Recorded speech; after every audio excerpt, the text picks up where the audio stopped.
Good morning, everybody. My name is Ileana Hernandez, and I titled my presentation Swiping Left and Right, a Digital Romance Generation Driven by Technological Determinism. The purpose of this paper is to explore how online dating has shaped a new generation of relationships and casual dating. With over 2 billion people worldwide users, dating sites have opened the door to possibilities in a society that is more inclusive and open-minded than previous generations. The evolution of contact has shaped a generation that allows individuals to focus on themselves and develop their careers professionally before settling down with a partner and expanding their opportunities to explore their love life with their potential mates.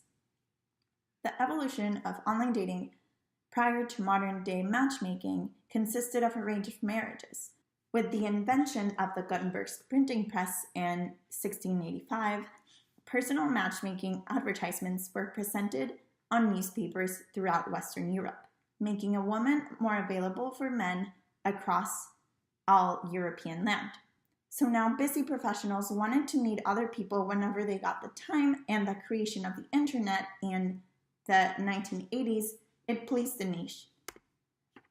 So Craigslist was actually the first form of online dating, and there's an infographic on PBS that provides evidence of how sites such as Craigslist allowed people to meet and date other people outside of their work and outside of their social group through a personal ad database and chat rooms. The first modern dating site was launched in 1995, and it was called Match.com. Later in 2007, OkCupid and Sousk made social networking an imperative character in online dating.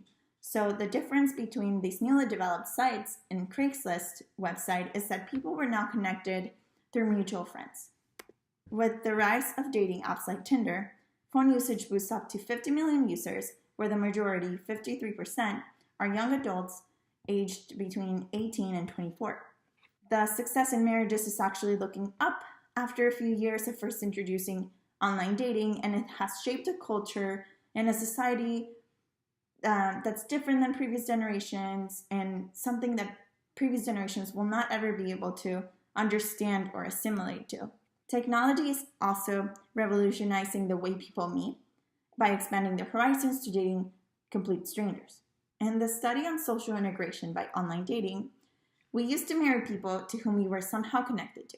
Since we were more connected to similar people like us, we were more likely to marry someone from our own race. However, online dating has changed this pattern for people to meet complete strangers. Today, online dating is the second most common way for heterosexual couples to meet, and it is by far the strongest and most popular way for homosexual couples to meet. Now, understanding the evolution of interracial marriage is very important, and for intermarriage is widely considered to be a measure of social distance in our societies. It's intriguing that shortly after the introduction of first dating websites in 1995, like Match.com, the percentages of new marriages created by interracial couples increased very rapidly. In the 2000s, the increase became more obvious when dating sites were more popular. With the creation of Tinder in 2014, the interracial line again jumped to an even higher level. Evidence proves that online dating is the main motivation for this change. Recognizing how technological determinism in a dating aspect can benefit a society as a whole. Another reason of why online dating sites are so socially acceptable amongst young adults is because of a consumer youth culture. Dating sites allow people to practice mate shopping, so young adults perceive that there's an endless supply of individuals right at their fingertips, and they feel as if they can find someone better.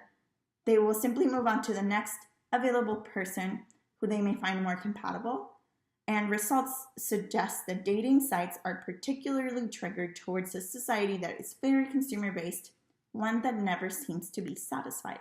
In conclusion, technological determinism has proved to revolutionize dating by expanding the individual social circle, by making dating a more casual activity, and by finding profits through a consumer-based society.